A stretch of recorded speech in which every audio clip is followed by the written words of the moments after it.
Le doy la bienvenida. Hoy es 20 de mayo, lunes de la séptima semana del tiempo ordinario. Suplicamos la intercesión hoy en la memoria obligatoria de Santa María Virgen, Madre de la Iglesia. Para quienes oran la liturgia de las horas, hoy se continúa con el tomo número 3. Celebración establecida por el Papa Francisco el 11 de febrero de 2018. La devoción y celebración de esta memoria de Santa María Virgen, Madre de la Iglesia, debe aumentar en nuestra vida el sentido materno de la Iglesia en los pastores, en los religiosos y en los fieles, y en una genuina piedad mariana celebrándola el día siguiente, al celebrar el nacimiento de la Iglesia en la gran celebración católica de Pentecostés. El cristiano debe sentirse gozoso al hacer vida la veneración de la Madre de Dios y acogerla como propia Madre por hacer parte de la Iglesia. Habiendo acogido la espiritualidad anunciada por los apóstoles del resucitado y por haber asumido la filiación de hijos de Dios en cuanto al relato del texto de la carta a los Gálatas en el capítulo 4, versículos desde el 4 al 5 que dice: Pero al llegar la plenitud de los tiempos, envió Dios a su Hijo, nacido de mujer, nacido bajo la ley, para rescatar a los que se hallaban bajo la ley y para que recibiéramos la filiación adoptiva. Aceptar a Cristo como Hijo de Dios y su doctrina nos hace aceptar a María como Madre nuestra, por ser ella también Madre de la Iglesia, recordando lo que nos dice el evangelista San Juan en el capítulo 19, versículos del 26 al 27. Dice el texto: Jesús, viendo a su madre y junto a ella al discípulo a quien amaba, dice a su madre: Mujer, ahí tienes a tu hijo. Luego dice al discípulo: Ahí tienes a tu madre. Y desde aquella hora el discípulo la acogió en su casa. No existían en este momento hermanos de Jesús, ni hijos de María, para que la representara y acogiera, pues con el acontecimiento quedaría abandonada sin la tutela y protección de algún representante judío varón. Jesús, antes de pronunciar su frase, todo está cumplido, del evangelista San Juan, capítulo 19, versículo 30, entrega a María, su madre, bajo la tutela del discípulo a quien amaba. En este caso, por no tener nombre, el discípulo representando a los integrantes de los seguidores de su maestro, la Iglesia, y desde ese mismo momento, eclesiológicamente, acogemos a María como nuestra Madre y Madre de la Iglesia. En efecto, la Madre que estaba junto a la cruz, según lo que nos dice el evangelista San Juan en su capítulo 19, versículo 25, aceptó el testamento de amor de su Hijo y acogió a todos los hombres personificados en el discípulo amado como hijos para regenerar a la vida divina, convirtiéndose en amorosa nodriza de la Iglesia que Cristo ha engendrado en la cruz, entregando el Espíritu. A su vez, en el discípulo amado, Cristo elige a todos los discípulos como herederos de su amor hacia la Madre, confiándosela para que la recibieran con afecto filial. El Papa Francisco nos hace mención de las palabras de San Agustín y de San León Magno. El primero dice que María es madre de los miembros de Cristo porque ha cooperado con su caridad a la regeneración de los fieles en la Iglesia. El otro, al decir que el nacimiento de la cabeza es también el nacimiento del cuerpo, indica que María es al mismo tiempo Madre de Cristo, Hijo de Dios, y madre de los miembros de su cuerpo místico, es decir, la Iglesia. Estas consideraciones derivan de la maternidad divina de María y de su íntima unión a la obra del Redentor culminada en la hora de la cruz. De la misma manera como María asumió con responsabilidad el encargo de ser la madre del Salvador, continuó siendo guía de la Iglesia que nacía el día inolvidable de Pentecostés, asumiendo la misión materna cuando se encontraba acompañando en oración a los apóstoles en espera de la venida del Espíritu Santo, hecho relatado en el libro de los Hechos Apostólicos capítulo 1 versículo 14. Todos ellos perseveraban en la oración con un mismo espíritu, en compañía de algunas mujeres, de María, la Madre de Jesús, y de sus hermanos. Por estas circunstancias, los cristianos honramos a María con los títulos de Madre de los discípulos, Madre de los fieles, Madre de los creyentes y Madre de todos los que renacen en Cristo, y también Madre de la Iglesia. De todo lo anterior, se fundamentó el santo Pablo VI, Papa, el 21 de noviembre de 1964, como conclusión de la tercera sesión del Concilio Vaticano II, para declarar a la bienaventurada Virgen María Madre de la Iglesia, es decir, Madre de todo el pueblo de Dios, tanto de los fieles como de los pastores, que la llaman Madre amorosa. Y estableció que de ahora en adelante la Madre de Dios sea honrada por todo el pueblo cristiano con este gratísimo título. Cuando el cristiano católico celebra la fiesta como lo estableció el Papa Francisco, debe ayudar a recordar que el crecimiento de la vida cristiana debe fundamentarse en el misterio de la cruz, en la ofrenda de Cristo en el banquete eucarístico y en la Virgen oferente, Madre del Redentor y de los redimidos.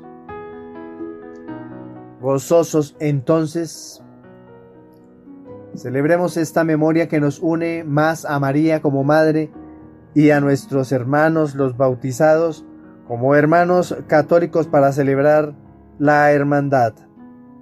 En este lunes, después de haber celebrado la solemnidad de Pentecostés, celebraremos la liturgia propuesta para la memoria de nuestra Madre. Vayamos a la lectura de cada uno de los textos antes de deliberar acerca de lo que el Señor nos quiere advertir. Le invito a disponer su oído, la mente, también el corazón, para escuchar el Evangelio que se nos proclamará en este día. Del Santo Evangelio según San Juan, capítulo 19, versículos desde el 25 hasta el 34. En aquel tiempo, junto a la cruz de Jesús estaban su madre, la hermana de su madre, María la de Cleofás y María la Magdalena. Jesús, al ver a su madre y cerca al discípulo que tanto quería, dijo a su madre: «Mujer, ahí tienes a tu hijo». Luego dijo al discípulo: «Ahí tienes a tu madre». Y desde aquella hora, el discípulo la recibió en su casa. Después de esto, sabiendo Jesús que todo había llegado a su término, para que se cumpliera la Escritura, dijo: «Tengo sed». Había allí un jarro lleno de vinagre, y sujetando una esponja empapada en vinagre a una caña de hisopo, se la acercaron a la boca. Jesús, cuando tomó el vinagre, dijo: «Está cumplido», e inclinando la cabeza, entregó el Espíritu. Los judíos entonces, como era el día de la preparación, para que no se quedaran los cuerpos en la cruz el sábado, porque aquel sábado era un día solemne, pidieron a Pilato que les quebraran las piernas y que los quitaran. Fueron los soldados, le quebraron las piernas al primero y luego al otro que habían crucificado con él. Pero al llegar a Jesús, viendo que ya había muerto, no le quebraron las piernas, sino que uno de los soldados, con la lanza, le traspasó el costado, y al punto salió sangre y agua. Palabra del Señor. Nuestra reflexión para el día de hoy. En esta memoria obligatoria de Santa María Virgen, la liturgia nos propone esta primera lectura del libro del Génesis en su capítulo 3, versículos del 9 al 15 y versículo 20, en donde encontramos la narración del autor sagrado, la escuela yavista, acerca de la caída del desmoronamiento de parte del hombre después de la creación, obra perfecta de parte de Dios. Dios siempre ha tenido en mente y en su proyecto la perpetuidad del hombre para que ame a su Señor por siempre. Por eso en su mente estaba el que el hombre fuera perfecto y como Dios mismo, eterno. Por algo dice a su imagen y semejanza. Pero el hombre siempre se ha interrogado ante lo que encuentra a su alrededor, que quiere ir más allá. Es propio del hombre creativo hacer más para ver resultados. Para mantener al hombre con vida, Dios estableció normas para obedecerlas. El violarlas puede ponerle en peligro su integridad, su perpetuidad, su existencia. Pero el mal uso de su libertad le ha llevado primero a violar la norma, segundo, a no ser responsable de su propia transgresión. El hombre siempre tiende a buscar responsables de sus desgracias y no asume como suyas las responsabilidades. Siempre pagan los menos responsables, los inocentes. ¿Cuántas veces hemos culpado al, entre comillas, diablo, de tanto mal que existe en el mundo y nosotros mismos somos los directos responsables de lo que hacemos?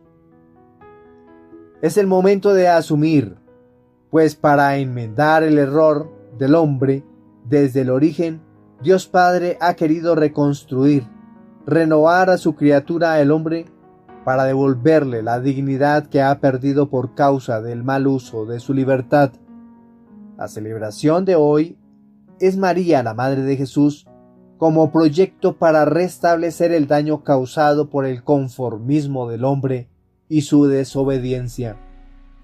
El hombre, al transgredir la norma, se esconde de su Creador, según lo que leímos en el texto de hoy. Huye del dador de las gracias para abandonarse a su propia suerte. Y el hombre sin Dios termina sin proyecto y sin un retorno al final de sus días, que es volver a su Creador.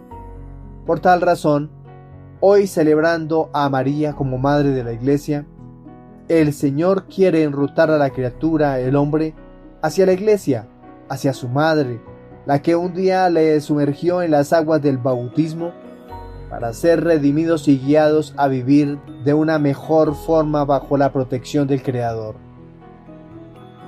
Después de Eva como madre de todos los vivientes, aparece la nueva Eva, que quiere enmendar con su fiat la desobediencia del hombre primero, orientándonos a seguir y obedecer a su Hijo el Salvador con estas palabras: haced lo que Él os diga, narrado en el libro del Evangelio de San Juan, en su capítulo 2, versículos del 2 al 5.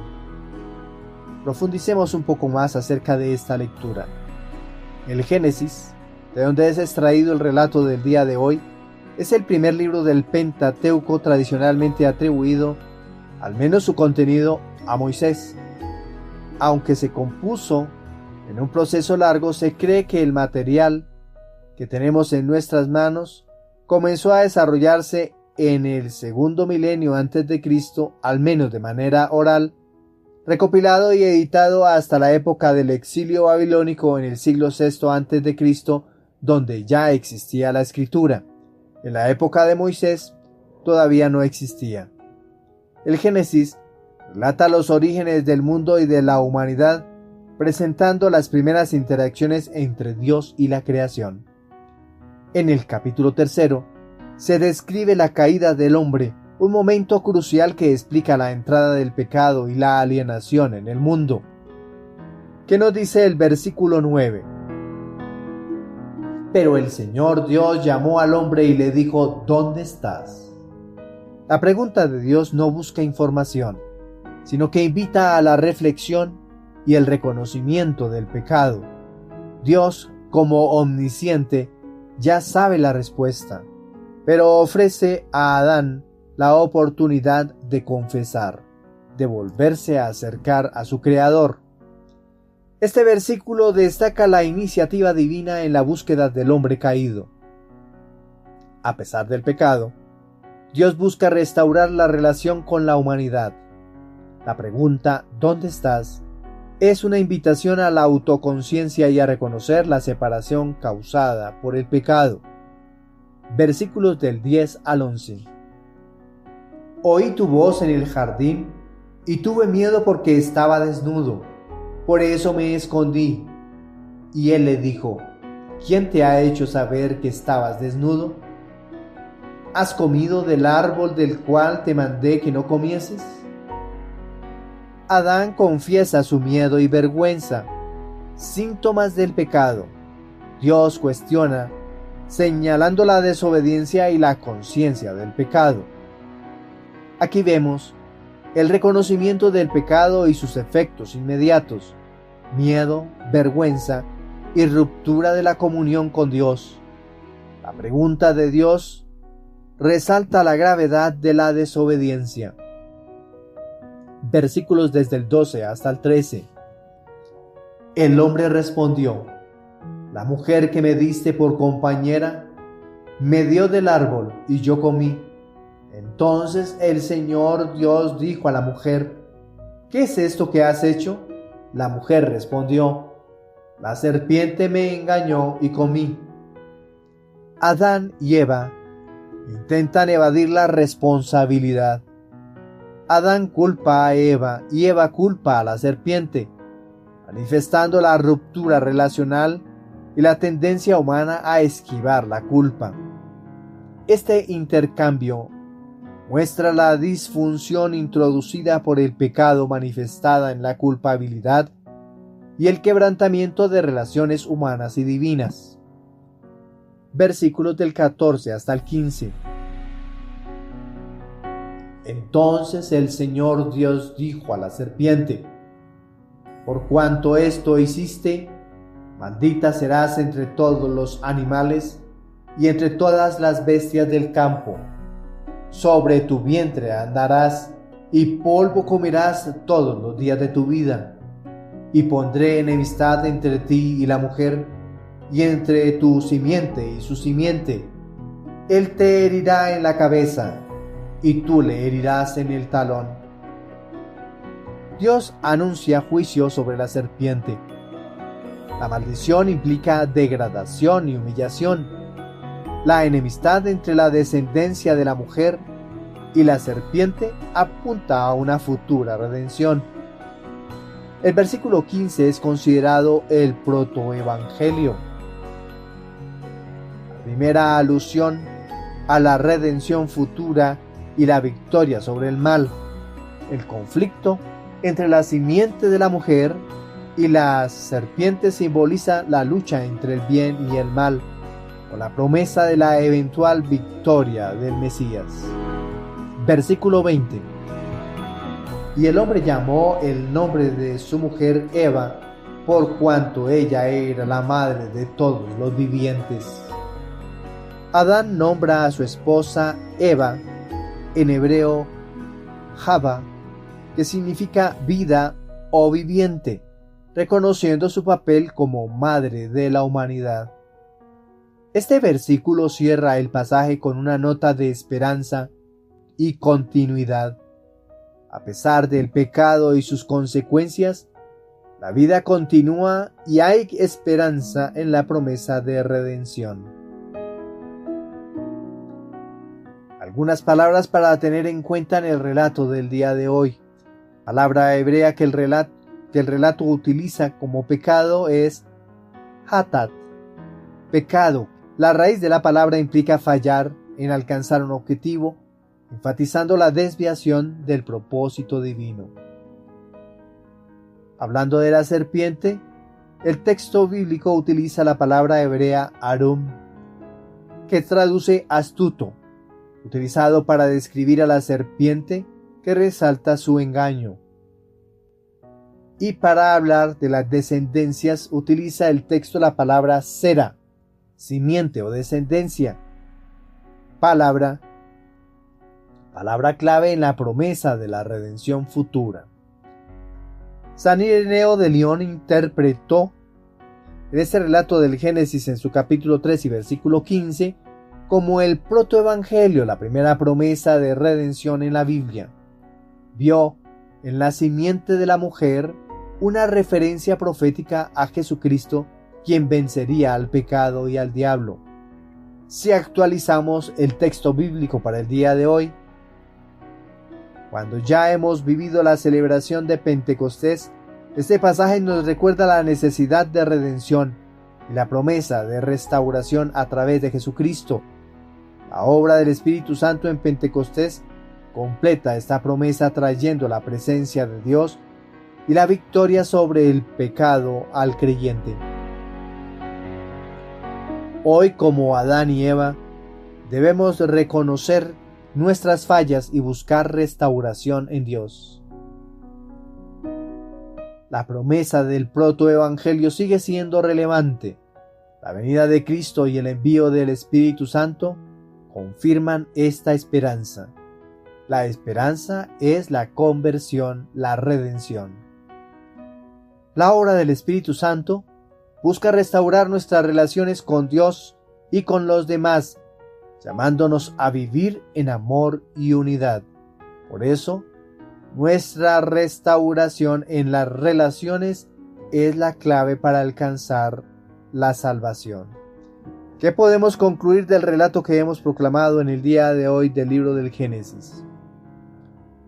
Este relato no solo explica el origen del pecado, sino que también ofrece la primera promesa de redención. A través de una interpretación exegética y hermenéutica, vemos que la lucha entre el bien y el mal culmina en la victoria de Cristo, cumplida en parte con la venida del Espíritu Santo en Pentecostés. Este texto sigue llamándonos a la reflexión sobre nuestra condición humana y la esperanza en la redención divina. Ante esta propuesta que nos hace el Padre Dios, en la primera lectura respondemos con el Salmo 86. El Salmo 86, titulado Cántico de Sión, vemos que en esta ciudad de Sión es el centro espiritual de todos los pueblos. Este es un cántico entonado por los peregrinos que llegaban a Jerusalén de muchos lugares en donde habitaban. Dios ha establecido a Sión y por eso exige que toda su población debe ser santa. Por puro amor la escogió. Sión, como el centro espiritual, debe proporcionar un mensaje debido para su pueblo, que el profeta cumpla con su función, que Dios esté presente en su pueblo y que el pueblo celebre la presencia y el sentir de la presencia de Dios en medio de su nación. Otro de los títulos del Salmo 86 es La gloria de Sión, ciudad de Dios y madre de las naciones. El Salmo 86 es un canto de alabanza a Sión, la ciudad de Dios. Exalta la importancia de Jerusalén como el centro espiritual y el lugar donde Dios se manifiesta de manera especial. Este salmo destaca la universalidad del plan de Dios, incluyendo a las naciones gentiles dentro de su comunidad. Observemos los versículos del 1 al 3. Sobre los santos montes está fundada, el Señor ama las puertas de Sión. El autor sagrado comienza señalando la ubicación de la ciudad en los montes santos, lo que enfatiza su importancia y santidad. Dios ha elegido este lugar para su morada y tiene un amor especial por las puertas de Sión, que simbolizan la entrada a su presencia y comunidad. Este versículo subraya la elección divina de Jerusalén como un lugar sagrado. Las puertas de Sión representan no solo un punto de entrada físico, sino también una entrada espiritual a la comunión con Dios. Versículo 2. Más que todas las moradas de Jacob, sus cimientos, el Señor ama las puertas de Sión. Aquí se refiere el amor de Dios por Sión, destacándola sobre todas las otras moradas de Jacob, a quien se llamó Israel. Esto resalta la singularidad de Jerusalén como el lugar donde Dios ha decidido establecer su presencia de manera especial. Este versículo enfatiza la singularidad y la preeminencia de Jerusalén en el plan de Dios. Es un reconocimiento de la elección divina en esta ciudad como un lugar de privilegio y bendición. Versículo 3. Qué ilustres cosas se dicen de ti, ciudad de Dios. El salmista proclama la fama y el honor de Sión, la ciudad de Dios. Las ilustres cosas se refieren a los relatos y las promesas asociadas con Jerusalén, como el lugar donde Dios se encuentra con su pueblo. Este versículo celebra la gloria y la reputación de Jerusalén como la ciudad elegida por Dios. Es una invitación a reconocer y meditar sobre las grandes promesas y bendiciones asociadas con esta ciudad. Versículos del 4 al 5.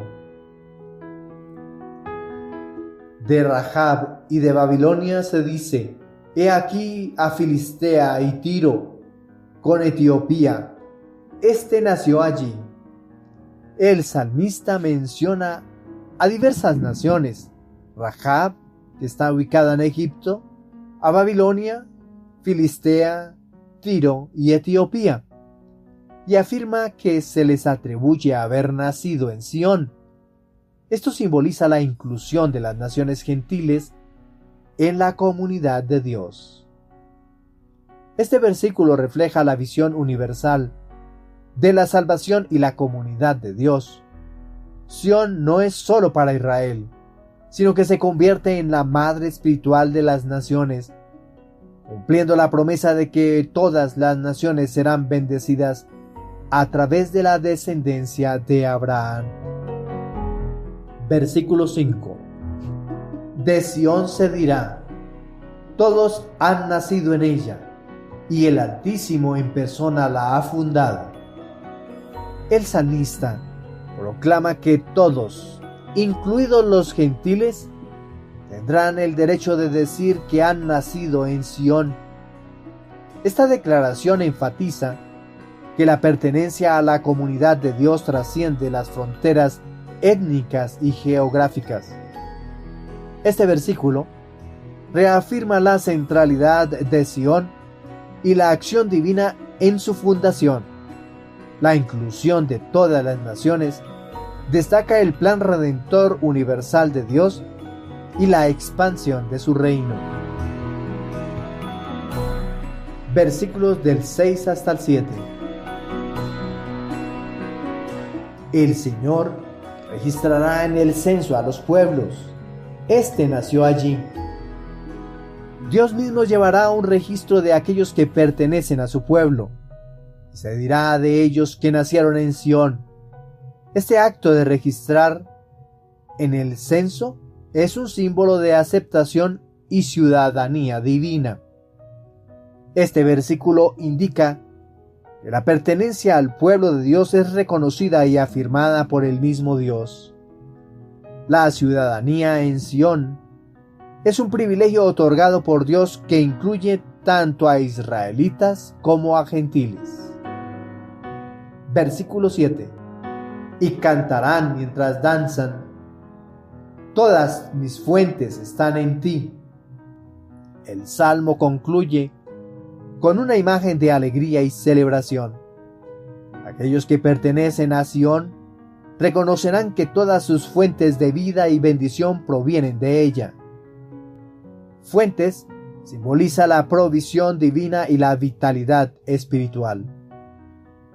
Este versículo celebra la abundancia y la provisión que Sión como ciudad de Dios representa. Es una declaración de dependencia total en la bendición y el sustento que vienen de la comunión con Dios en Sión. ¿Qué fue lo que dio origen a este Salmo 86? Sión es destacada como el lugar elegido por Dios, amado por Él y fundado por su propia mano.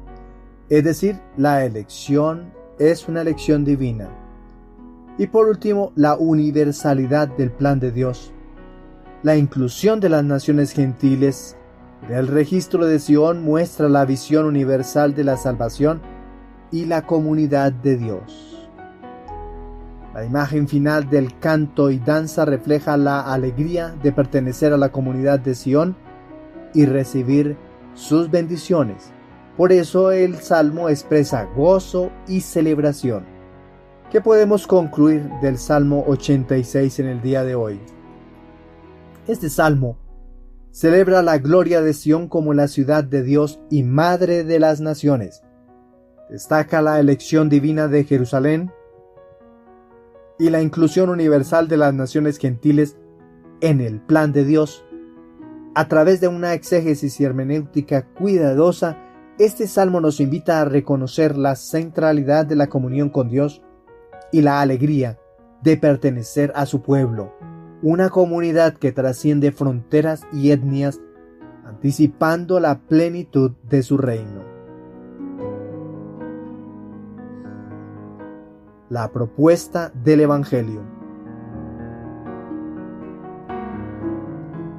El Evangelio que hemos proclamado hoy, el evangelista San Juan en su capítulo 19, versículos del 25 al 34.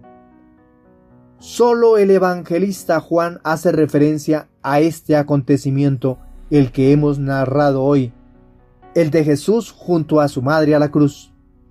Una situación narrada para que asuma y viva una comunidad en crecimiento ya en tiempo de maduración.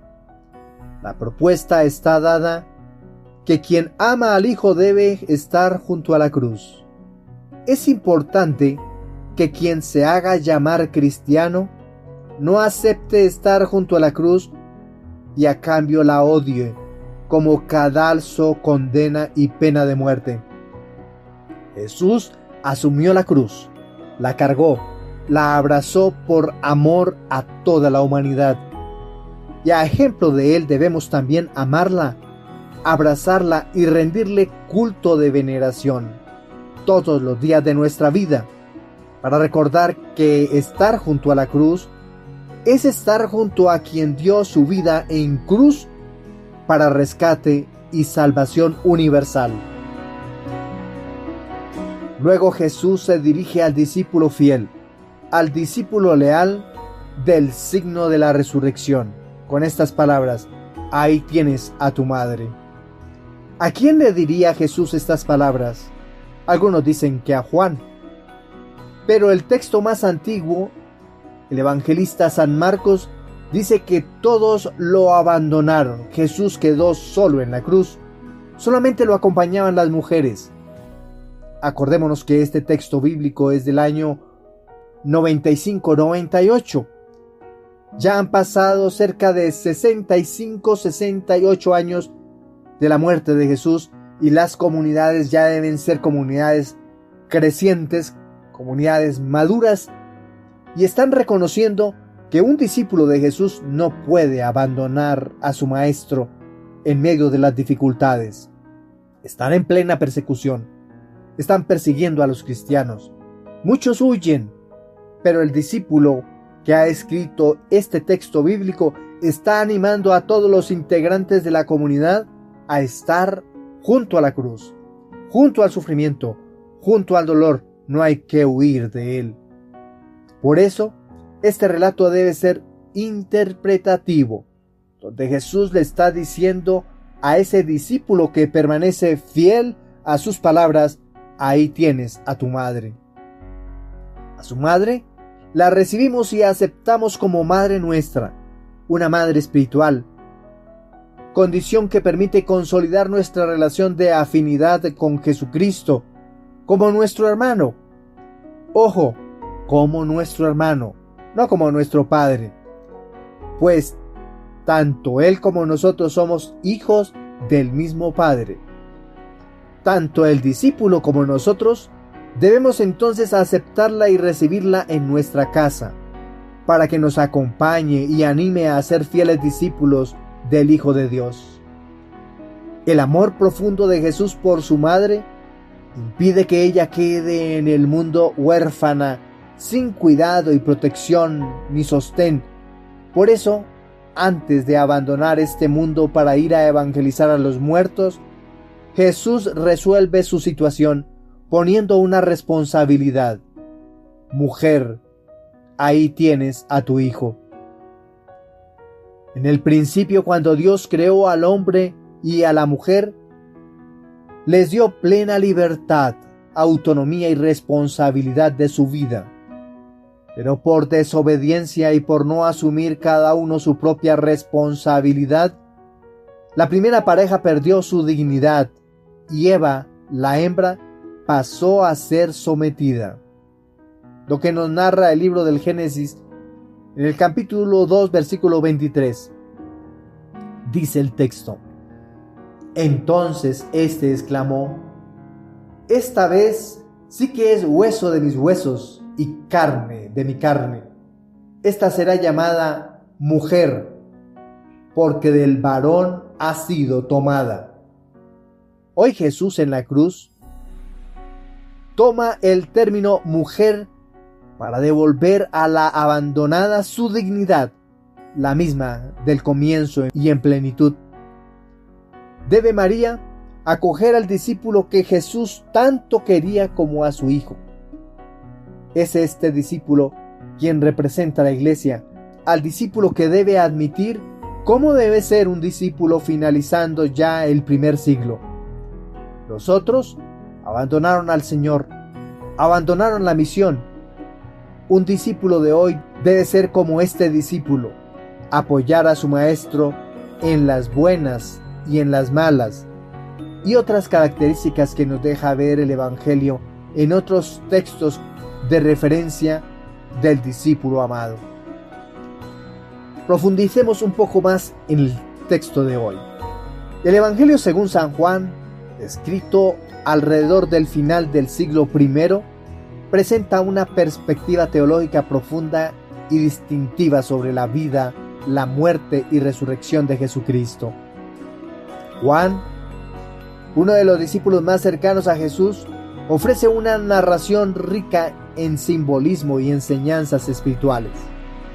Este evangelio se centra en revelar la identidad de Jesús como el Hijo de Dios y el Salvador del mundo. Este pasaje se sitúa en el contexto de la crucifixión de Jesús. Los versículos narran los eventos que sucedieron mientras Jesús estaba en la cruz, incluyendo la presencia de su madre, María, y otras mujeres, y el cuidado que Jesús muestra hacia su madre al encomendarla al discípulo amado. Ojo, al discípulo amado. Ahí no dice que a su discípulo Juan. También se describe la muerte de Jesús y el gesto de un soldado romano que le atraviesa el costado con una lanza. Miremos los versículos del 25 al 27. A su lado, junto a la cruz de Jesús, estaban su madre, la hermana de su madre, María, la mujer de Cleofás, y María Magdalena. Al ver a su madre y junto a ella al discípulo a quien amaba, Jesús dijo a su madre: Mujer, ahí tienes a tu hijo. Luego dijo al discípulo: Ahí tienes a tu madre. Y desde aquella hora el discípulo la acogió en su casa. En estos versículos, la presencia de las mujeres, especialmente de María, la madre de Jesús, subraya el sufrimiento compartido y la fidelidad hasta el final. Jesús, incluso en su agonía, muestra un cuidado profundo por su madre, asegurándose de que ella será cuidada después de su muerte. El término griego utilizado por el autor es Gini para mujer, ya que aunque puede sonar distante en nuestra cultura, en el contexto bíblico refleja respeto y afecto. Este acto de Jesús no solo es un gesto de amor filial, sino también una declaración de la nueva comunidad que se forma a través de la fe en Él. María es dada al discípulo amado. Algunos lo han identificado con Juan porque el contenido de este relato solo aparece en el Evangelio según San Juan, pero el texto siempre ha dicho que es el discípulo amado. Es decir, el discípulo del siglo I, de finales del siglo I, que debe amar a su maestro porque él entregó su vida para salvarlo y debe serle fiel hasta el final. María entonces es dada a este discípulo como madre, estableciendo una nueva relación basada en la fe y el discipulado. Versículos desde el 28 hasta el 30. Después de esto, sabiendo Jesús que ya todo estaba cumplido para que se cumpliera la escritura, dijo: tengo sed. Había allí una vasija llena de vinagre. Empaparon en vinagre una esponja, la sujetaron a una caña de hisopo y se la acercaron a la boca.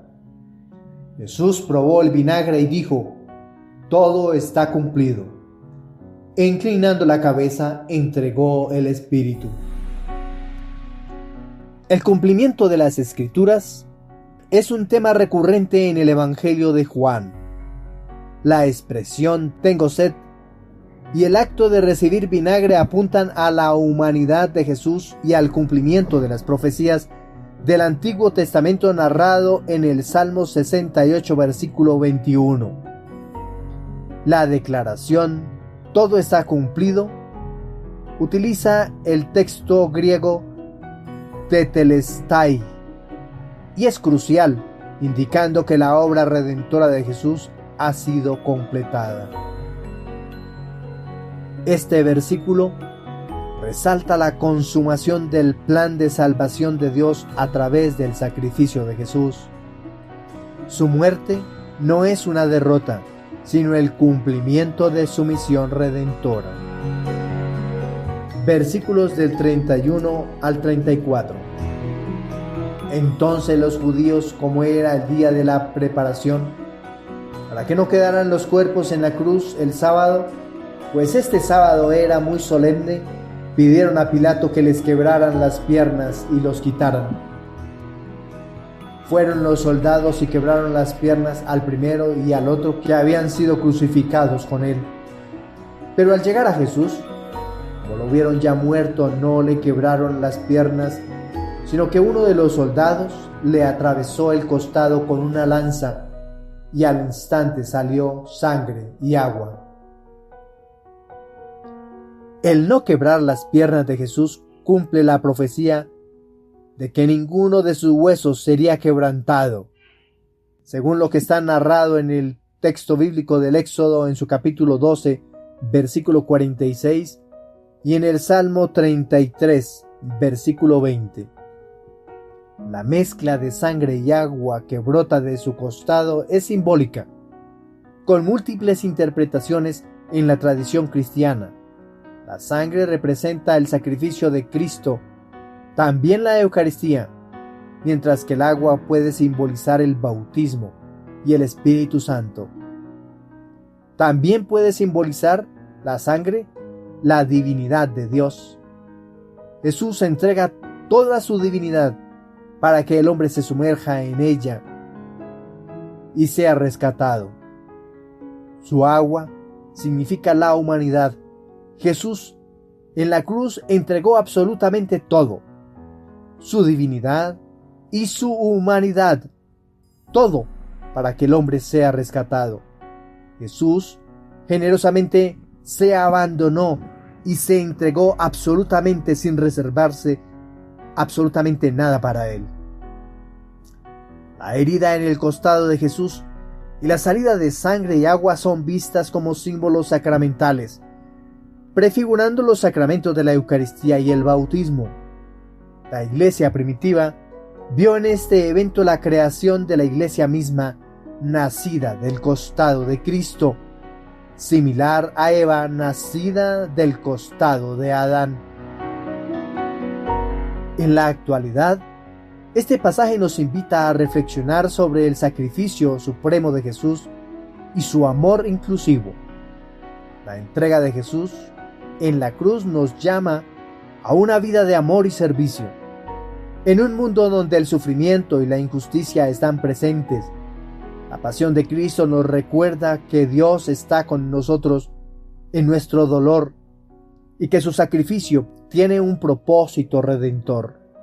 Además, la figura de María al pie de la cruz y la creación de una nueva comunidad de fe destacan la importancia de la solidaridad y el cuidado mutuo en la comunidad cristiana. Nos desafía el texto que hemos proclamado hoy a ver a todos los creyentes como parte de una familia más amplia, unida por la fe en Cristo. San Agustín, en sus sermones, reflexionó sobre el significado profundo de este pasaje.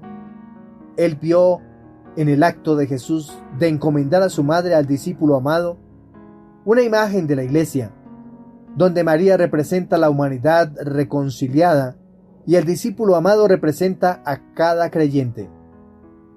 Agustín destacó la importancia de la comunidad cristiana unida en amor y cuidado mutuo como reflejo del mandamiento de Jesús, de amarnos unos a otros.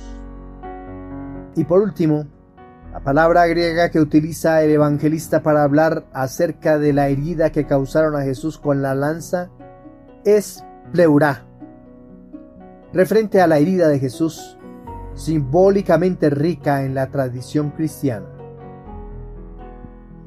¿Qué concluimos del texto del día de hoy? El relato que hemos proclamado del evangelista San Juan, en su capítulo 19 y versículos del 25 al 34, nos relata una profunda meditación sobre el sacrificio de Jesús y su amor inclusivo y redentor. Nos invita a reconocer el cumplimiento de la misión de Cristo y a vivir en una comunidad de amor y cuidado mutuo, reflejando la nueva familia de Dios formada al pie de la cruz. Hemos llegado al final de nuestra reflexión del día de hoy. Explicamos al Señor y a la Virgen María, Madre de la Iglesia, que derrame su bendición abundante sobre todos nosotros, sobre los que estamos escuchando y atendiendo este audio y este podcast. Que la protección de María nuestra Madre y del resucitado esté guiando la Iglesia de Jesucristo, a cada uno de sus líderes, a los obispos, sacerdotes, diáconos, religiosos, predicadores, líderes de la Iglesia, y que María nuestra Madre, como el Espíritu del resucitado, con Pentecostés, lleven a todos los cristianos a la unidad, amantes del crucificado. Para todos un feliz día, que el Señor nos siga colmando de su alegría como también de su bendición. Felicidades y gracias por compartir toda esta información a algún cristiano, a todo aquel que necesita ser rescatado de la muerte que es el pecado. Son muchas las personas a las que les llega este audio o este video o este podcast. Lo escuchan, lo leen. Te invito a ti que si aún no te has inscrito a esta página de YouTube, que te inscribas en ella y al mismo tiempo, si te gustó esta información, le des ese me gusta. A nosotros nos sirve para seguir creciendo en esta obra evangelizadora. Felicidades, bendiciones.